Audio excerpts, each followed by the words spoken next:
Welcome to the Audiation in the Wild podcast with your hosts, Beau Taillefer and Eric Rasmussen. Season 3, Episode 4, special guest, Gregory Chase. Well, good morning, Gregory Chase. It's good to see you again. Great, thank you. It's great to be here. Beau, you ran into Greg along the way. Yeah, that's right. Greg was hosting some MLT Canada coffee chats, and I was, at that point, very hungry to just talk to anyone about this stuff. Even me. Yeah, so those are fun. No, you've got a reputation as being the Canadian MLT guy. Oh, you're kind. At least as far as I can tell. Well, you're pretty broad. Tell us what you're doing now, and Yeah, I guess, the majority is teaching private lessons. Piano is what I do. I do have some group lessons that I have, and overlaps lessons and just sibling lessons that I have. So most of it is incorporating MLT. And then I'm doing some early childhood programs. So at first year's learning, we started at a colleague and I, we started this in May, where she has 3 classes and I take the other 3 classes. So we get through 100 kids in 90 minutes. So so there are 30 minutes each. They range anywhere from infants up to 6 years of age, and each class is 30 minutes. Some of them have 20 kids in them. The educators are there with us, which really helps and makes a difference. So we're doing those one-on-one, and then at the local conservatory here, we were teaching classes last year and then again in this fall, and where we're teaching those together, which is great. And so those are, the parents are involved in those. They're just, again, early childhood music programs, and so it's great to be able to do that. And those we run in 10 weeks, whereas first year's learning, they're all year. So it's great. We'll be able to get a lot accomplished, I feel, over the year. Nice. And all the classes relatively the same age, or are they all mixed? Well, at the conservatory, in the spring and winter, they ended up being mixed because there wasn't enough to separate them. Right now, the majority of the kids are around a year and a half to 2 years that we're doing at the conservatory. Then at the first year's learning, they are grouped by age. Yeah. So that works really well. And I think it really gives you, going from having complete mixed groups to having very specific ages, then you can really tailor the activities, I find, and really pinpoint things so much better than if it's just a general mixed age group where you're trying to hit everyone a little bit. Yeah. No, that's all I've ever done is by age. Can't say ever. There's a few times, and they're really good to have the kids model the behaviors for the younger kids, and there's certain advantages. But I so prefer teaching when you've got a smallish range. The behaviors are never small, the range of behaviors, but the age range is important to me.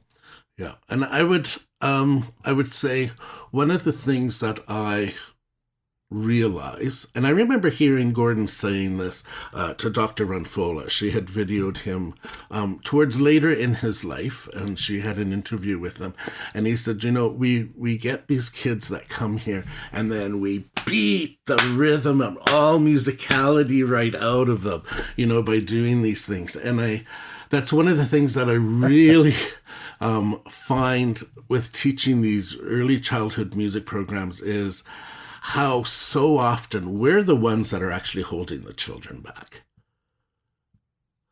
Totally. Oh. I don't know how to address that other than just smatter. I use this analogy with the parents, like how many smorgasbords from different cultures can I give them? And then, hope that they go home and sing and dance and play with them using all this variety of contexts, not just tonality and meter, but style and culture and, of course, harmonic. Mm-hmm. So, speaking of harmonic, you were in my first harmonic learning sequence class. That was wonderful. Yeah, that was. No, it was great. Yeah. How's that going? Good. You know, and I realize, I mean, two things. I think two things that I really drew from taking that course with you, and I think we need to incorporate more into, at least, okay, I need to incorporate it more into my own teaching, and with the method that I'm using, and that is that really when we're singing, we should be applying harmony underneath. When the students are learning the songs, a lot of times we'll do it separately without the harmony. But I think we're missing something in that process. That they really need to be hearing that harmony going underneath of all our songs that we learn to sing, and that we're learning to play, and that it's not just the melody. Another thing that I feel that we need to, or I need to incorporate more, is words in our songs. It's easy to sing it on a neutral syllable, but I think there is so much more that can be accomplished by incorporating words. Just on a couple of previous episodes, you guys were talking about style and phrasing and different things like that. Words will help with that. Words will help with the sense of phrasing. Words will help with the sense of form, and some of those attributes. And I do think that those themselves are aptitudes as well. Phrasing, style, the form. I think those are part of music aptitude. I mean, we know that there's 32 of them. And I saw that list once, and I thought I will always remember where this list was. And I and I can't find it. I've been saying 20 something, but I don't remember. I just remember Doc talking about it in class. And I saw a list of these, and I thought, this is perfect. This is what I wanted. What are these aptitudes? And I don't know if I can ever find that again. But and so I think those are things that I really took away from your course that I need to be incorporating more in my own teaching. Yeah. I can get the other side of the equation where you want to have kids sing melodies,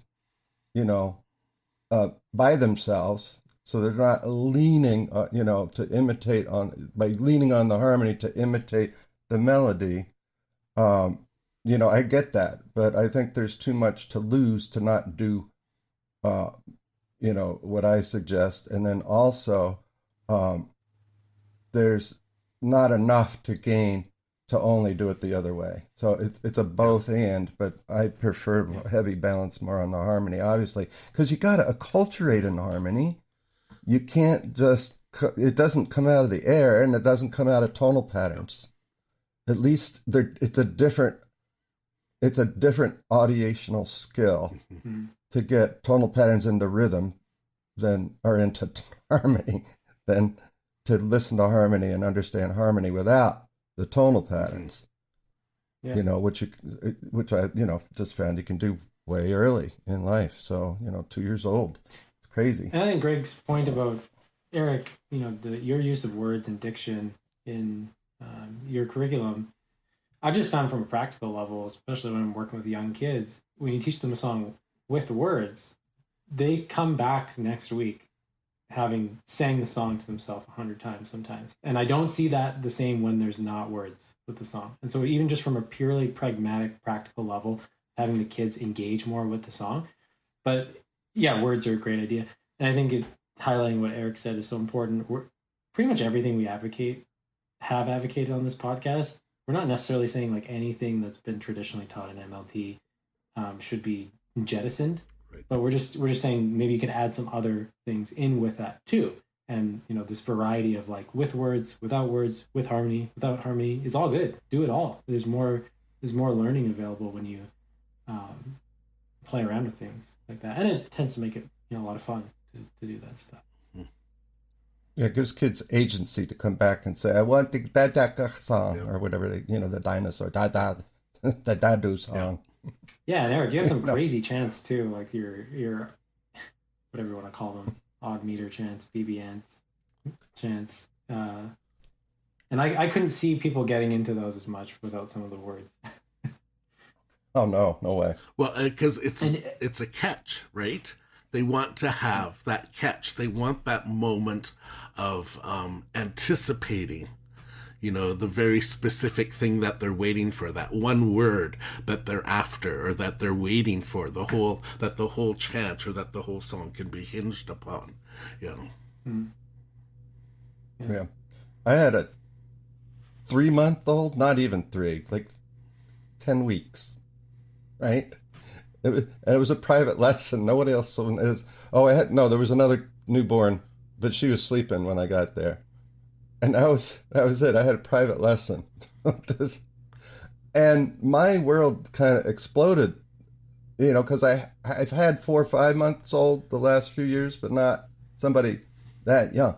They're so different in those 2 months. Mm. And, oh my God, it's just like, I didn't know what to do.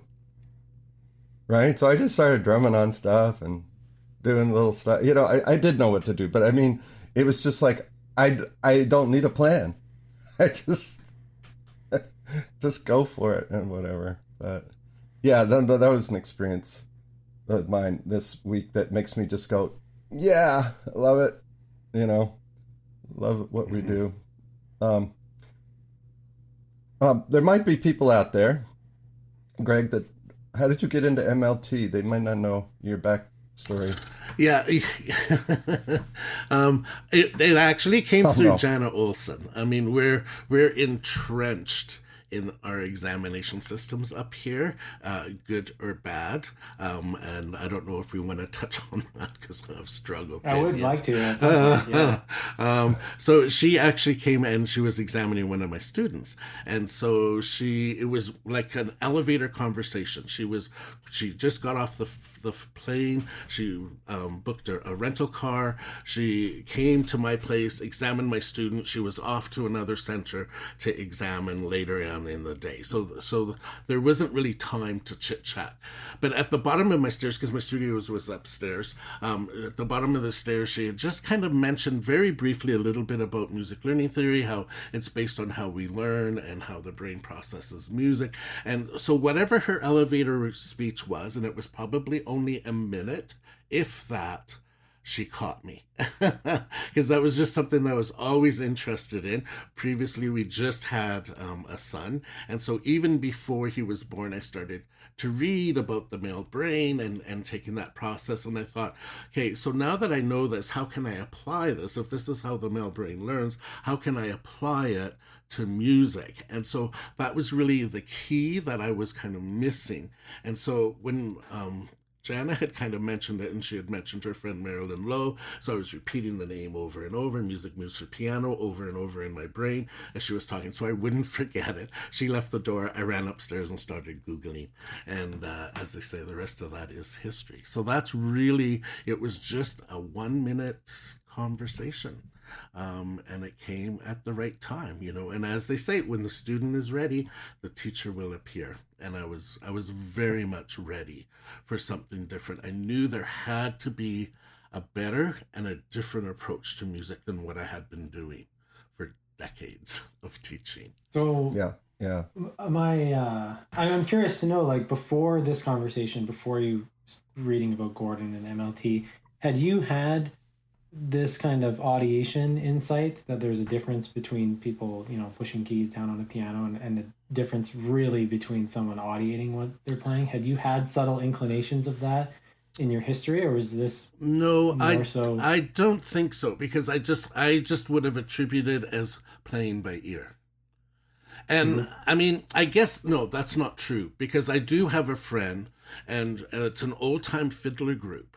And so I remember calling them musicians. I didn't feel that I was a musician, but I felt that they didn't read, but they knew what chords came when. And so the colleague, the friend of mine, she was very much bound to notation, as many of us, learned. And so they would say, yeah, but it's just a G chord. It's a 5 chord, and she goes, yeah, but what is that type of thing? And I thought, you know what? Those are true musicians. Even my grandfather, he had a dance hall and, again, played banjo, guitar, different things. And I don't know whether he really read music. I know that he composed a song and he notated it. So there would have been some of that, but I think it was more done through audiation. And even this morning I was thinking, I thought, there's loads of people out there who are audiating that don't realize that they're audiating, or they may not have the vocabulary to apply to what they are audiating. Yeah. Mm-hmm. So, yeah. Totally agree. Yeah, no, the reason I was curious is I find often people that are very receptive to MLT and really run wild with it once they start reading about it and learning about it have had some kind of intuitions or experiences like you're describing, meeting musicians who can play by ear and just seem to, I call it the freight train effect, when you're around an audiator that can just, they don't need notation, things are just very intuitive to them, and they're just, it feels like you're around just like a monster musician when you're around people like that. And you're nodding, so you've had that experience. But it's like when you're around someone like that and you can't do it as well as they can. I've always been a good audiator as a student, but I've been around jazz musicians that have just been like, whoa, they're doing something that I'm not doing. And you still feel it when someone is audiating at that level, and it just seems effortless for them. And it's, they're just playing around with you. They're just joking with you. And for the life of you, if you had a gun pointed to your head, you couldn't do that. Mm-hmm. Maybe yet. Yeah. Well, and I remember taking lessons, and the teacher's back was turned towards me. And I know I've shared this before with others, and she said, Greg, are you reading the notes or are you playing by ear? And I thought, well, that's a really stupid question. I'm using my fingers. I mean, who would ever play with the piano with their ear? It made no sense, but I knew that by the way that she worded the question, there was really only one right answer, and that was, oh no, I'm reading the notes. And so then the next week, I said to my mom, when I left for my lesson, I said, you know what she asked me last week? She asked me if I was playing the piano with my ear. Like, why would I be doing that? I mean, you can't hit all the notes properly with your ear. I mean, and I was 5, I think, at the time when that came up. So, I mean, you take everything very literal. And then Mom said, no. What she meant was, and so then my mom explained it to me. But my dad played by ear. And so then that's why, that's probably, and she may have known that, and that's why she was asking. So, I mean, I knew by that no, you aren't supposed to play by ear. So I really tried to squelch that part. And I bet you that's exactly what I was doing, is that I was playing by ear. And I was then, after that point, suppressing that audiation. Mm-hmm. Well, I'm curious. So your piano studies at this point, your teacher was encouraging you to decode essentially an MLT language and not play by ear. But then when you played pieces for exams that had to be memorized, what was going on at that point, do you think, from your, I know you're probably looking back on this and the memory might not be perfectly accurate, but was there some translation of it being played by memory or by ear, or some piano players actually visualize notation when they play from memory if they're very decoding heavy? I don't know what your experience with that was. Yeah, like I didn't really do exams until after high school. Yeah. And okay. So, I mean, there was a time period where I took lessons, and then there were years where I didn't take lessons because I didn't have a teacher. We had moved. I didn't have a teacher. I was playing for a youth group, and the director, I was accompanying them, and the director said, Greg, you need to count. And I said, I need to what? And she said, you need to count. You need to have the right rhythm. I had no clue what she was talking about. None at all. What do you mean count? Why would you do that in music? So, I mean, I think my ear really was the one that was leading me and guiding me, and I just didn't realize that. And so exams really didn't happen for me until after high school, where I went to college and studied. And so even though when I was memorizing, it would be completely tactile. And it wasn't until I went to university that I then learned how to memorize. Yeah. And that's one of my claims to fame, is that I think I'm one of the world's worst memorizers. I really had to learn. Worst memorizers? Yeah, I really had to learn how to memorize. I had no idea how to go about it. Yeah. Yes.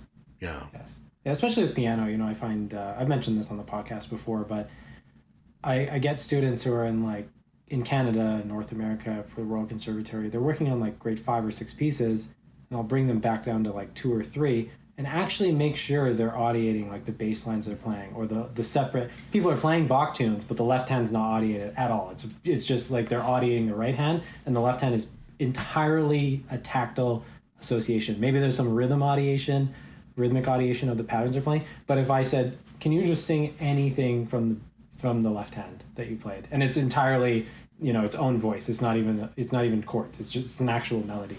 And there's just a blank stare at my. And so when I think of memorization, that's part of it in my mind. Being able to not only memorize the physical and tactile and mechanical movements of the hands, but actually memorize the melodies. Through audiation, be able to call those and bring those to mind, whether it's through singing or whatever. Mm-hmm. But I'm sure you found this too, and we could talk about this. But I find the way the exam pressure is in Canada, for piano specifically, I don't feel the same pressure with my classical guitar students. People are trying to push into higher grades than they're authentically able to audiate, and people lose the chance to work on those fundamental skills. Because if you don't learn to audiate bass lines in grade 1 pieces, good luck when you're working on the grade 9 pieces. That's gonna be a rough ride. Mm-hmm. And I don't know what your experience with that is. I'm getting some nods here, so I'm curious. I always nod. I know I'm just like a bobblehead. Yeah. This is what we do, and we have MLT. We have conversations with MLT teachers. Everyone's just nodding. We never get the chance to do this. Yeah, my teaching has changed completely. It's really been turned on its head. And yeah, the whole decoding process of what I did for years with my students. So yeah, they're playing these exams at a very high level. I think it's more about achievement than it is about learning music. So you've got, your classical music, and you've got it at a very high level. And meanwhile, everything on the sides is at a low level. You really don't have those skills or the understanding of the different things. And so I think that's really one of the pitfalls of the exams, because in order to get your 80s and that, that level of achievement, you have to spend the most of your lessons on those pieces. And I have parents who come and I want Johnny to do an exam. Why? Why do you want Johnny to do an exam? Here are some of the pitfalls. There's a lot more to music than just, decoding 5 pieces in a grade level, which some of them, that's all that they were capable of doing. And walking away and really not having any understanding of the music that they're playing. Yeah. Now, I realize part of that is to the teaching as well. But there's just so much more to music that we miss because of trying to get that first class honors, achievement in our exams. Mm-hmm. Mm-hmm. Yeah, because I don't know if you found this, but I found with my, I do Royal Conservatory exams with my piano students sometimes and my guitar students sometimes, but it can seemingly take them a while to get to the point where they're even ready to start the prep grade or the grade 1. Whether it's guitar or piano. Once they have a solid, set of tonalities they can audiate, rhythm patterns, tonal patterns, they can just bulldoze through all kinds of grade levels after that. But people get impatient because to get them to the musicality level, even the stuff in the preparatory grade for guitar is insanely complicated. There's things that I consider to be wildly inappropriate for that level. But once they're decent audiators, there's stuff maybe not whole pieces, but there's large parts of pieces in the grade 8 repertoire that people could learn to play. So there's a weird disconnect in the exam system between the difficulty of something to audiate and where it's placed in their sequence, because they're making this sequence with a different lens from what I see. They have different parameters for what should be where, but people get very impatient about this, especially parents, I've found, when they want their kids to do exams. And it can be, a bit of a balancing act, because I'm actually open to doing the exam process. I think there's a lot of good that can come out of it, the structure, but it can be hard to navigate, when you feel like you're serving two masters at once. Yeah, and I think exams are fine once the students have those skills. But I find that with the way that the exam systems are right now, the skills that they need and how we do with music learning theory, they're quite far apart. And so when students are ready to do exams, it's not they're going to do a grade 1 exam. They'll be able to do a much higher level of exam and be able to audiate throughout the whole exam, which is what I want them to do, and not to just be able to decode and to jump through hoops like intervals.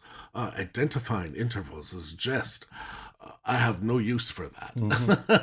Can you imagine if they just can you imagine if they got rid of identifying intervals and that was just turned into tonal pattern vocabulary? Yes. Like the benefit that would, like, at this grade you should know these tonal patterns by memory, sing them for me, let's go, and just do away with intervals. Yeah, like it would be so valuable. But unfortunately, there's different pedagogical lenses that people are taking when they design these curriculums, and there can be a lot of it can. I think it's hard for MLT teachers, because once you've kind of seen the light and tasted the fruit of this type of teaching, it seems almost just cruel and insane to not do some of these things. Especially how long does an LSA take to deliver?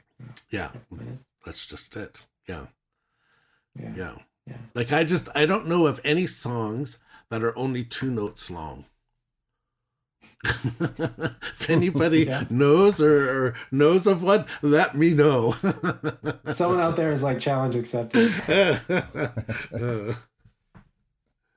Yeah, fair enough. But yeah, I agree with what you said, where all of a sudden it can seem like someone's ready to do, it's not like you have to jump in with the preparatory and then the grade 1. People can seemingly, once they have the skills, they're just kind of ready to dive in to a decent grade level. Yeah, and even just the pieces themselves. Like I find that little C major prelude that's in the grade RCM grade 5, that's a whole lot easier to audiate than the minuet in G by Petzold that's in the grade 3 level. I mean, they're used to getting secondary dominants, you're getting 2s, you're getting all these other chords that students may not even be ready for at that level.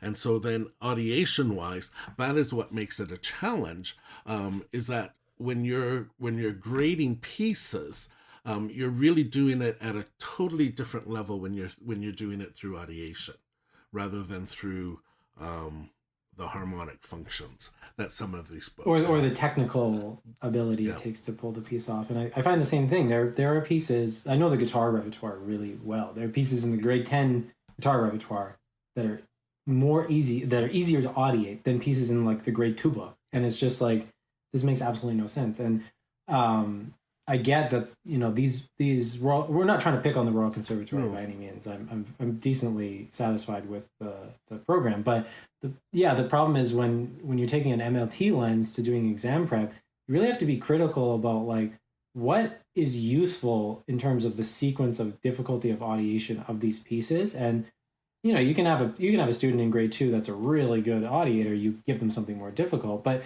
you kind of need to develop a sense when you're working with these books and these lists of pieces in your repertoire where the audiation difficulty is, whether it's rhythmically, or some pieces in the prep book have pickups, right? And in my mind, the preparatory grade should be almost like entirely microbeats and macrobeats. I think that should just be like that. Maybe even just microbeats. I don't know, but it should be easy. But I guess it's fine that there's different range of difficulty levels, but audiation-wise, like whether it's rhythmically or harmonically, however you look at it, it's just craziness, some of the stuff that's going on.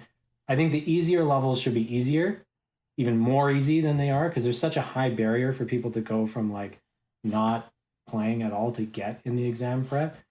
And then, yeah, that's what I would like to see personally, is just the lower grades be even easier, move some of that difficulty more into the middle grades, and the upper grades would kind of just stay where they are, presumably. But it's, it's hard to straddle all of that while Yeah, you're, I bet the same problems apply globally. I remember my, trumpet auditions for state band and whatnot.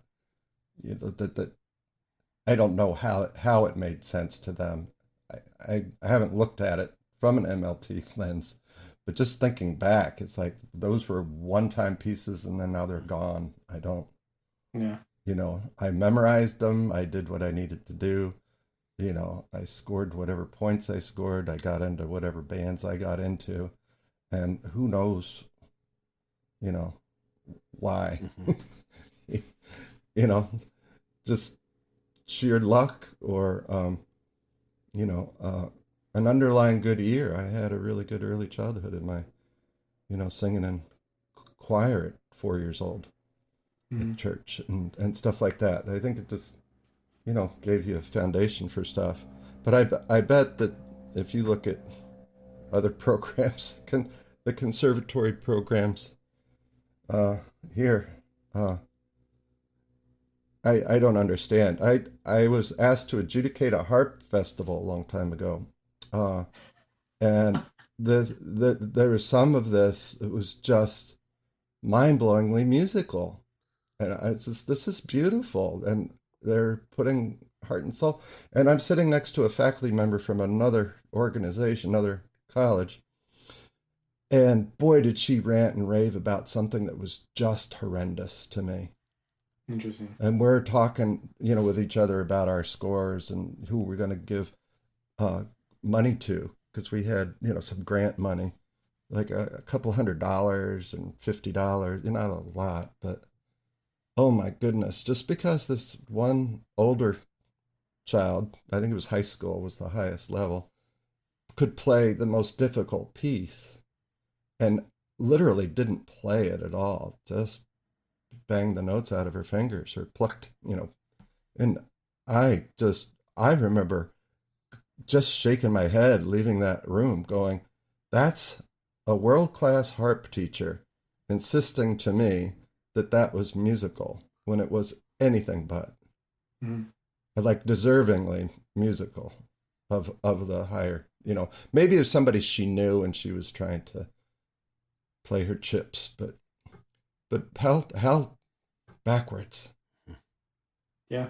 Yeah. I mean, and those, I think in normal teaching environments, those skills are just often chalked up. It's like a musicality thing. It's like a separate set of skills. Like the real skill is like just to play the piece, decode, do the technical stuff, and then all that other musicality stuff will just kind of pick up along the way somehow, whether by natural talent or osmosis. And that's one of the reasons I love Paul Yeah. Harris is that, his claim is that those things can be worked on in small chunks in each lesson, little exercises where you phrase something different or whatever.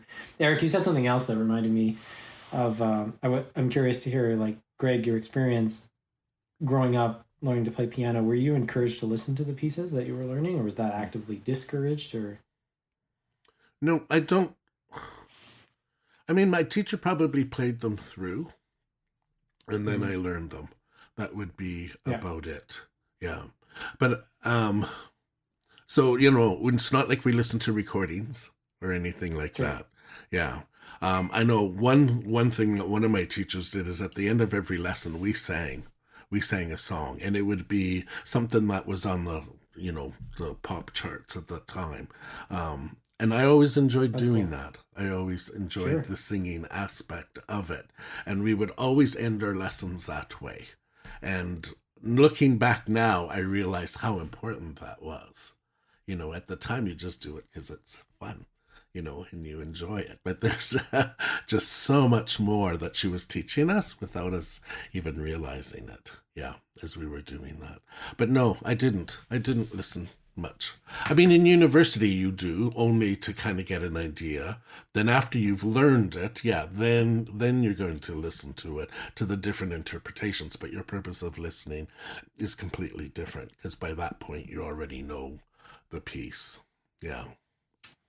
Yeah, I mean that's I'm a real big fan of people listening to multiple versions of a piece to hear the different interpretations. And I've heard, there's a lot of university teachers who they'll take an extreme view, like don't listen to any recordings because your interpretation is going to be almost tainted by the recordings that you hear. And then other ones will say things like, if you are going to listen to recordings, listen to many so you can hear different, so you can kind of choose. And I generally obviously don't agree with the first philosophy, but I like the idea of like, let's listen to multiple interpretations and let's hear how this can be phrased differently. And I often don't hear young students doing that when studying, because I mean, obviously, Greg, there's such importance placed off of learning to decode music that anything that's going to help people play by ear is discouraged. But unfortunately, people aren't getting the experience of listening to many versions of a piece being phrased. And how are you going to discriminate against different styles of phrasing if you're not given the opportunity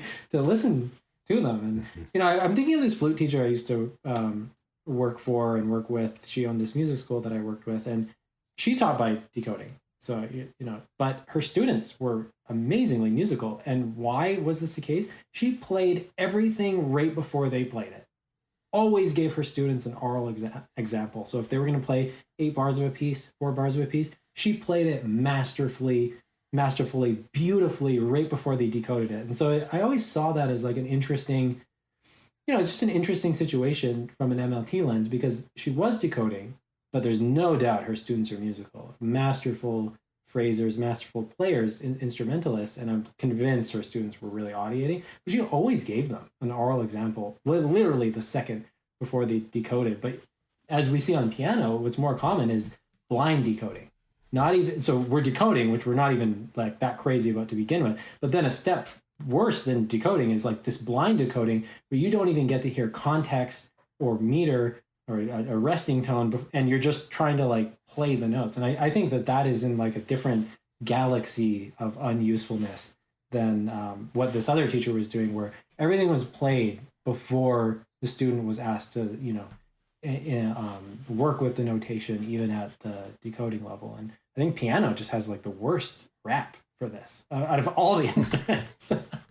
Like, I don't know what it is. What do you think? Like, why is this? So the decoding and the piano thing is so intimately linked in a way that I don't see that with any other instrument to that degree. Like, you see, yeah, and then you see, and that's hard for me to answer because that's just the way that I know that it was. Like, I grew up in that, right? The same indifferences. I don't know the differences. I just know the same. This is what we do in piano. That's the way it's been for however long, and what we do. And I mean, just to go back to what you were saying, like I know of a teacher who will play the pieces for the students, but her students sound like her playing the pieces. Sure. So there's the flip side of that. I mean, and I know in music learning theory, we do want to model, right? I mean, modeling is huge for doing that. So here's a question for you guys.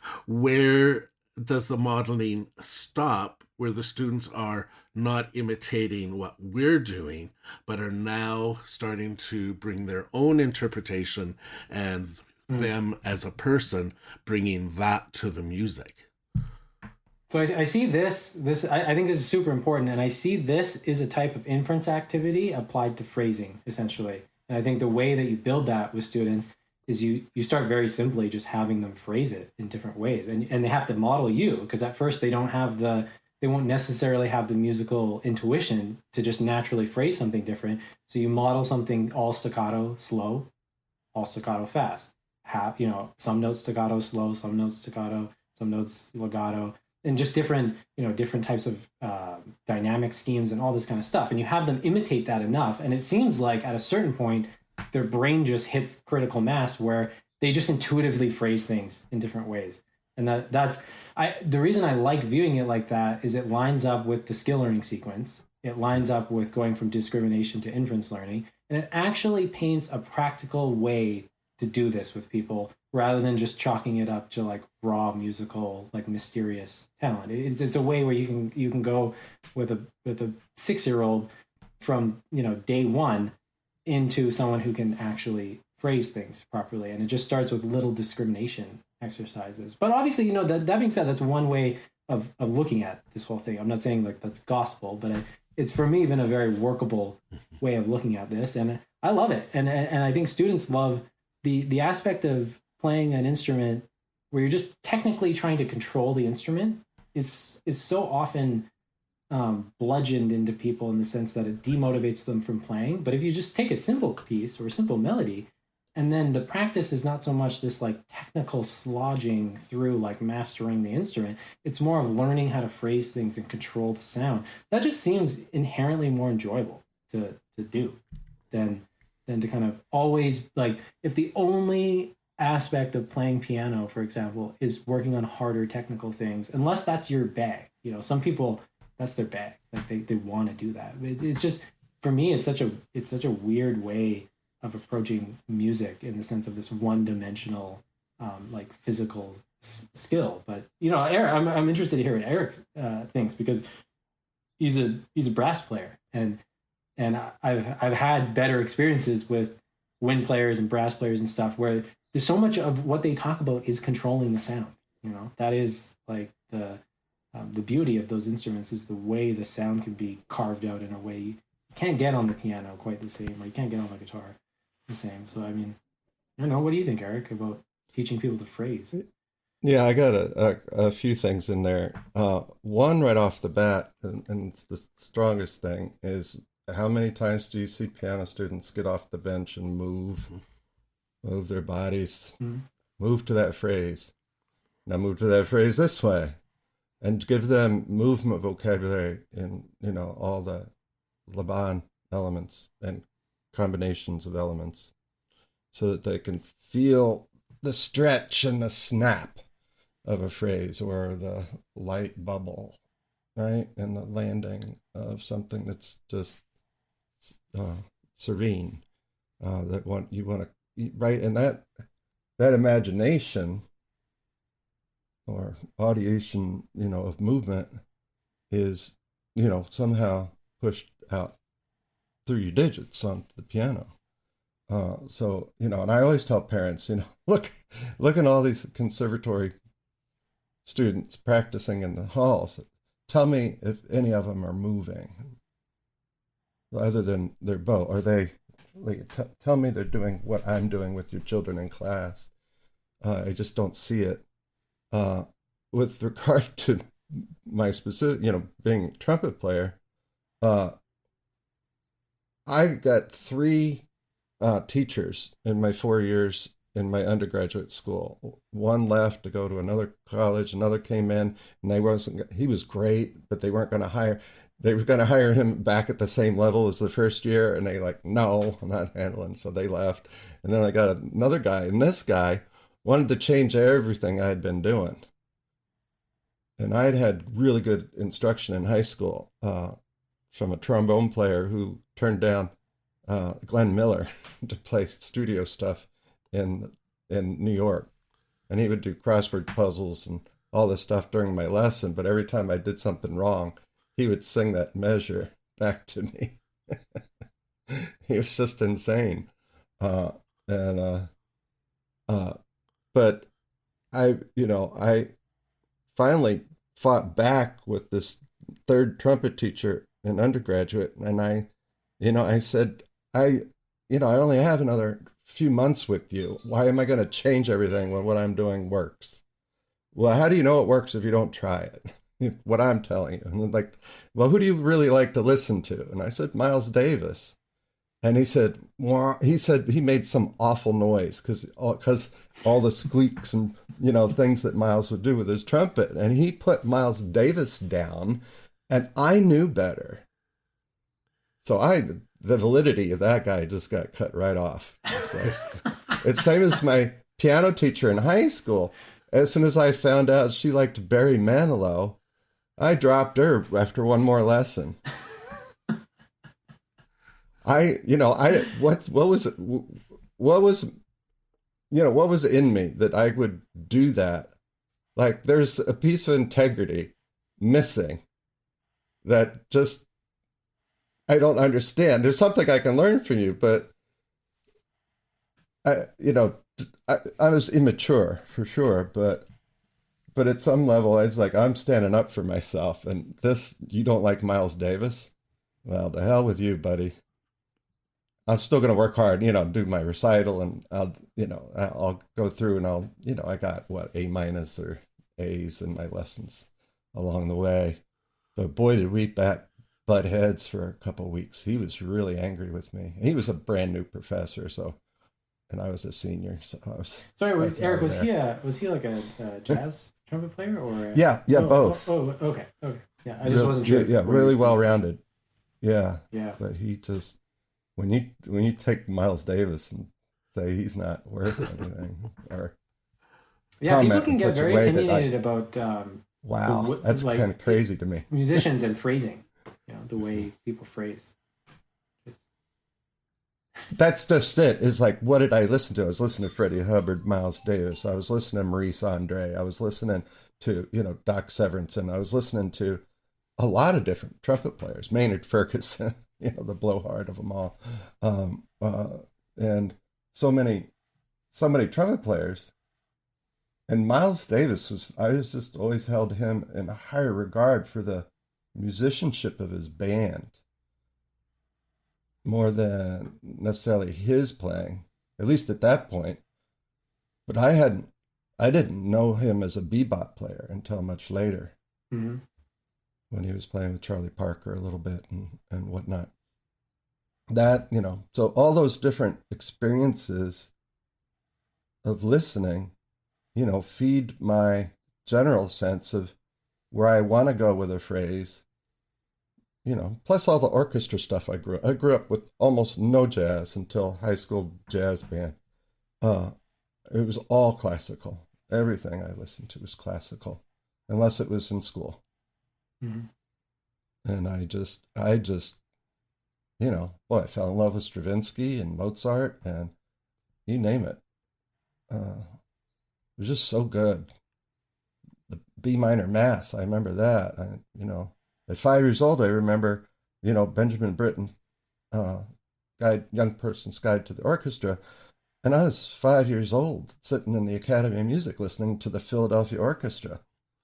Mm. That's like, whoa. And Eugene Normandy, playing some of this stuff. And those strings, there's nothing better than those. I've never heard anything better than Ormandy's strings anywhere. Mm. For its lushness and beauty, the romantic stuff. Maybe. Well, I think you bring up a good point about listening to the best musicians you can find and the obvious utility of recordings in that, just so you don't have to, fly to London to listen to the London Symphony. Yeah, I was lucky. And then my dad played Spike Jones stuff, which is just wacky, the wackiest music ever. Yeah. So, so I laughed. And I got a lot of enjoyment out of music without even trying. Mm-hmm. It's just a high value in my family, right? Sure. What about your family, Greg? Did you grow up around musicians, or you mentioned your dad is playing by ear a bit, so you have a little bit. Yeah, country music. Okay. Canadian country music. Hey, Ray Charles has a great country album. Everybody should listen to Ray Charles before they put down country. It is country music. Yeah, and do I like country music? No. Do I listen to country music? No. And my wife laughs at me. If I turn to a channel and I maybe don't realize it's actually country music, then as soon as I realize it's changed, and she says, I was wondering how long it was going to take you before you changed the channel. Yeah, I mean, it's hit and miss with country. Some people love it. Some people, it's not their thing. Yeah. And we have a country fest that happens not far from my hometown every year. And so it's a day-long thing. I mean, great artists. I mean, I couldn't really tell you who they all were, but it was a long day. I went with my family. My dad had an extra ticket. He asked if I wanted one, and I said, nope, nope, that's fine. You guys go ahead without me. In the end, my niece didn't need one, so they had an extra ticket, and I went. And yeah, the things that I really enjoyed was the improvisation that sure. they will do in a live country concert. So that was my relief. Whereas with my rest of the family, that was probably the part that they didn't like. And I thought, oh, okay, now at least I'm getting something a little bit different. Yeah. So Yeah. I do share. I'm not generally a fan of country. There's certain. I try to not jettison total genres out of my life. So there's certain songs and certain artists I can tolerate more than others, but it's generally not a genre I'm particularly excited about. Which is unfortunate because I just moved to Calgary, so I mean you got the Calgary Stampede, which I avoided like the plague. But yeah, there is some pretty crazy improv going on, and especially guitar players. There's some insane country guitar players. Just the virtuosity is definitely respectable. But it's funny. I went to on my honeymoon. I went to London and we went to off Broadway, and I always have a really good experience with well done off Broadway because the musicians are amazing and they're playing it live just underneath everything. So I saw that, and then I was listening to some country music by accident, of course, 2 months later. And I had this sense like country music is kind of like a play in a song. And the whole genre like made more sense to me. And I was like, I think this is why people like it. It kind of is like a whole little story in a play that, activates their mind. And yeah, under that sense, I see why people could like it more. But yeah, for me, it's just like, it pushes this button in my brain that irritates me. Yeah, I think it's the twang. To me, it's the twang. That's what gets. I'm like that with timbre. So when I hear really terrible timbre, I can't deal. Yeah. It's off-putting, and it's usually vocal timbre or some of the background electronic kind of stuff. But when the artistry's there, It depends. I'm somebody who just does not do lyrics. I don't know what anybody's saying. I don't know the songs that I've played 100 times. The lyrics to them, other than my own. It is funny, other than what I teach. If I don't teach it 30 times a week, then yeah. Sure. Yeah, my brain typically will just completely filter lyrics out of songs. Like I will just totally focus on the tones that are being played and of the melody. And I've noticed that with some of my students too. Some of them are more, more predisposed to focusing on the diction rather than the melodic content, or the other way around. It's kind of interesting how that works. Yeah, I just say country isn't in my audiation. It's beyond my audiation ability. Yeah, unlikely if that's your main listening vocabulary growing up. It's funny though with the difference between country and folk, because a lot of folk music I like the fiddle playing and the bluegrass stuff, that I can very much get behind. But yeah, there's some kind of when it transmigrates into full blown country, there's just some intuitive aversion I have towards it. Yeah, I just choose not to spend my time.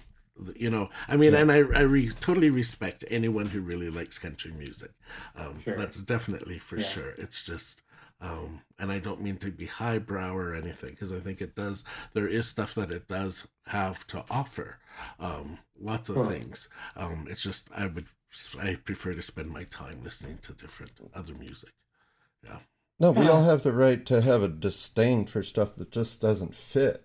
Or I don't know about disdain, but just ignore it, right? Or, I mean, cars that drive by that have these subwoofers turned up, and 80 watts of power in their car, and it just shakes you. What's going? First of all, physically, they're killing their ears. They're going to be deaf people at middle age, and then like, what is the value of that?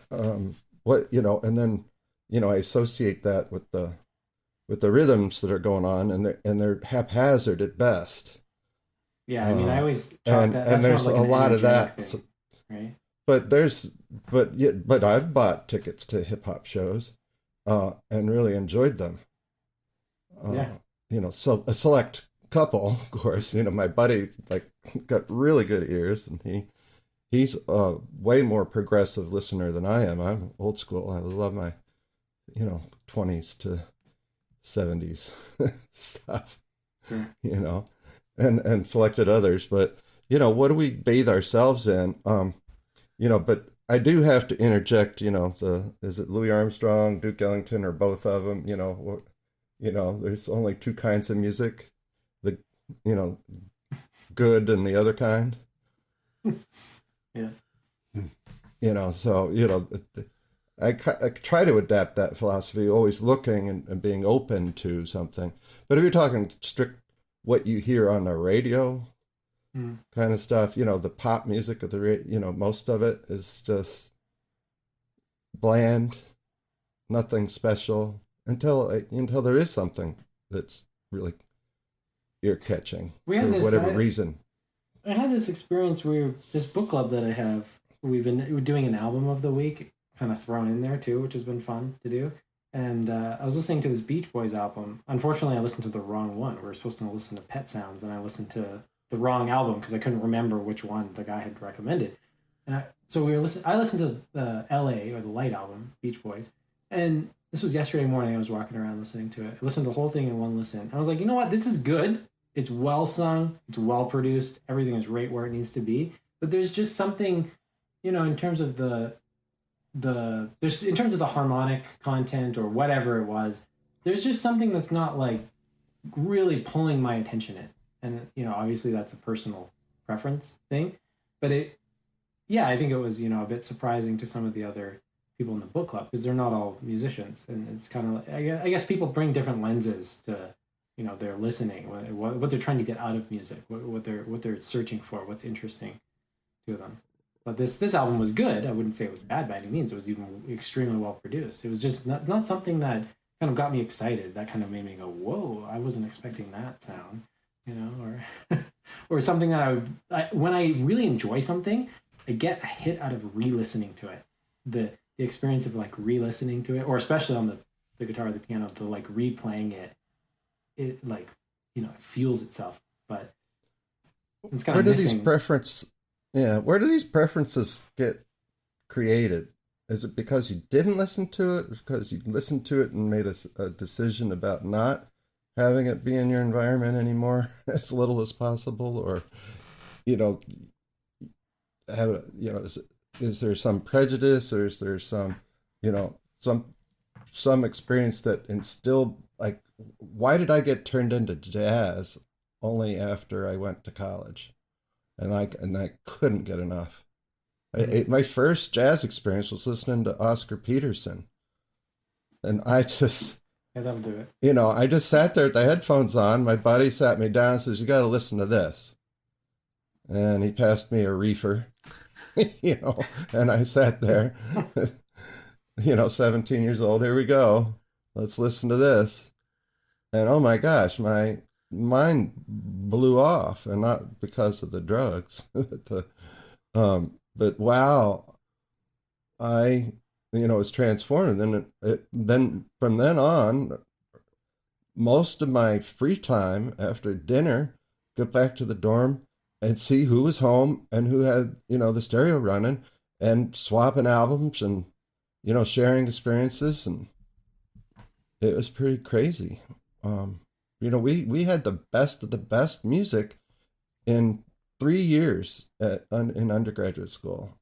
Joni Mitchell Mingus album, some of the best Oscar Peterson ever, the Stanley Clarke and Chick Corea, Return to Forever, all the brand new stuff that was coming out, Wayne Shorter, we just all the greats. I had 8 or 10 Miles Davis albums, and how disparate they were. Yeah, so like, why do you have a feeding frenzy when I really never listened to Miles Davis in my life before then?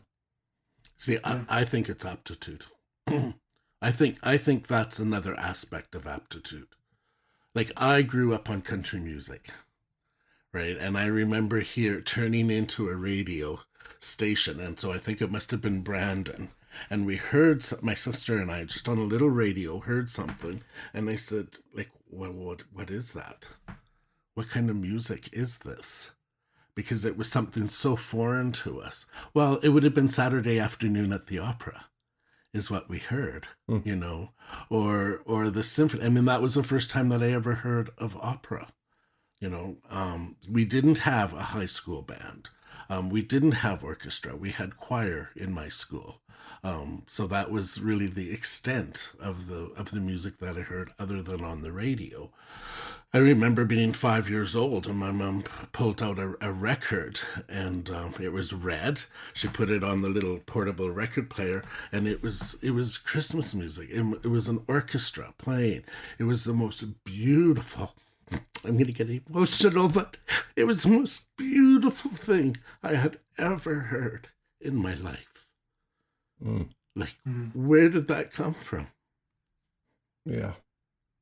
It's interesting. I mean, Greg, you probably experienced this with different students, and I don't know if you've been doing aptitude tests with them or not, or whatever. I don't even know if at this level it matters, but you start seeing it, once you work with a student for a few years, you start asking them what they're listening to. And certain people just have like this hunger to search out different sounds. Like this little girl that I was teaching ukulele to for not even that long, she was listening to like this really alternative, progressive rock music with the craziest time signatures and orchestration and stuff. It just blew my mind. I was like, this like 7-year-old kid, 8-year-old kid was making playlists with this stuff, and she was hungry for it too. It wasn't like she was just re-listening to the same stuff. She was driving out, new sounds, and I noticed this with some students. I try to get people to make playlists because I think repeated listening is just invaluable for developing all kinds of pattern awareness, whether it's form or harmony or whatever, tonal patterns, rhythm patterns. But some of these kids are really excited to make these playlists, and it's just week after week or month after month. They're just adding more and more to it, and they're engaging with it. But for other people, there's not this kind of engagement with the listening process itself. And it's something that I think it's funny. It always reminds me of, I've talked to so many different jazz musicians about this, but the people that there's one kind of musician where it's like they're learning to play songs and it's an activity that they do and it's fun to do. But then there's another kind of musician where it's like the music is the thing that's driving all of this. It's not them playing an instrument. It's like the participation with the listening is its own thing that they would probably do whether or not they actually played or not. And I know for me, when I started playing an instrument, it was at that stage. It was like I was obsessed with listening. And then I said this to Eric once. I didn't think for years, when I was obsessed with listening and having these profound experiences, that I could make these sounds. It just didn't even enter my mind. It wasn't like I could get one of these things that makes these sounds and I could control the sounds, even though I was like doing a lot of babble and making little scats and drumming on myself all the time. And so the act of playing an instrument for me, it was totally connected with the listening. It was like, it was just a one-to-one correlation. But I can't imagine what it's like for people who are brought to a piano lesson or whatever kind of lesson without the listening vocabulary and are like starting to go from there. It's just such a different, way of doing it. I don't know. There's a lot in there, but interesting stuff. Yeah. The emotional connection is striking to me, Greg. There's one time in the last 10 years where I jumped out of my seat in pure joy, and at the end of Time for Three, the string trio, 2 violins and a bass player, these guys just killed a performance at a TED talk that I was at, and I was never so invigorated in my life from music in a live show, or as invigorated as that. Like just jumped right out of my seat at the end. And then this last summer, I got to see 23-year-old Samara Joy sing, and she sounds like Betty Carter or Sarah Vaughan, but she's 23 and she has the maturity and the voice of like the total understanding of the context of the time and the vocal skills. And I got to shake her hand. I had to ask somebody to be my wife to get in line because I had to have a CD to get in line. And I didn't have a CD. And they were all sold out. And so I walked up the line and I talked to a couple people. I said, "Can I just sneak in with your family?" And this one lady said, "Sure." And when she got up, when it was our turn, she handed me her phone. She says, "Honey, will you take a picture?" Right? It's the cutest little thing, right? And it's like, why didn't we take a picture together, honey? Like something's weird, something's off here. But I wanted to just go be in her presence and thank her from the bottom of my heart, like however I could say it. And I don't think it even came out half what I wanted to say. Just, appreciative. I welled up. And when I got back to my camp of, 12 or 15 friends, I just broke down and cried for a little bit. I just sobbed for, a minute. It's like, how beautiful was that? Just like I was present for that, like every note of every song was she's just an angel. Because nobody can do that at 23 years old without like being imitative. Mm. And she was owning it. So it's like there's a spirit in her. And it's like, well, music does that. How do you teach that? You can't. You just those experiences are so important to have. Like they're so important to have because when you get in the weeds of like, there's all this harmonic stuff I gotta learn, and there's rhythmic stuff, and there's all these levels, and everything has to be sequenced, and there's so much complexity, like intellectually, behind a lot of the stuff we're trying to do.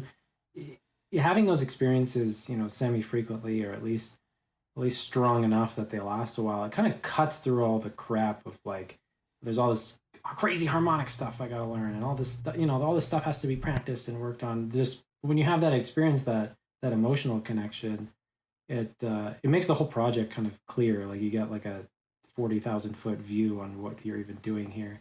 And it's funny, a lot of people, when they start learning an instrument, that's where they're starting from. And when we come in with all this crazy stuff that we're trying to teach them, and they're already kind of where they need to be, and they just want to be connected with the sounds and have a good time. Yeah. Well, it's pretty powerful to reconnect to that energy, because maybe that's why I want to teach so much. The joy and the just the presence of babies and 1 and 2 years old. They can't do anything wrong. We're just there in their world. We're not trying to bring them into ours. And that just is what, that's a good note maybe to stop. It's really a pleasure seeing you again, man. Thanks. Greg, it's been too long. It has been. Yeah. And I've wanted to get to Gimel because I thought, those evening talks and conversations are just, worthwhile just in themselves.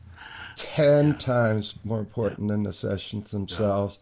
Yeah. Boy, I put my foot down this summer, and it was good. It was really good. So but they're, that's the whole point of it. It's that community among us audiators.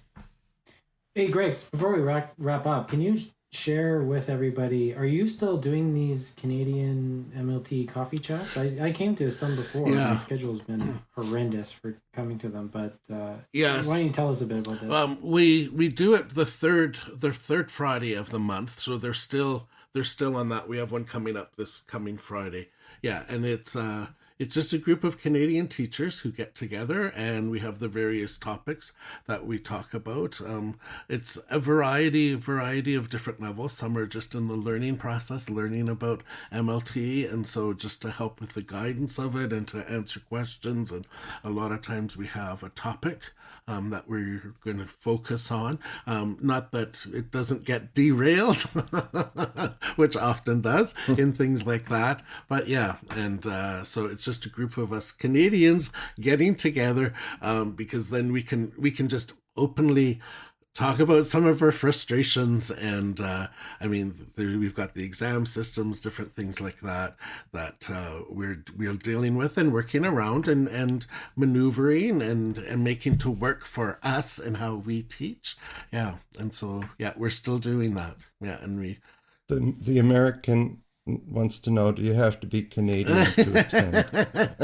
So far, that was a requirement. We kind of did close it to Canadians because we thought, because then the Canadians understand where we're coming from. When you say something outlandish, everybody has the context, of why that was said, and everybody goes, and nods their head. All right, I won't ask you for the link to find it then.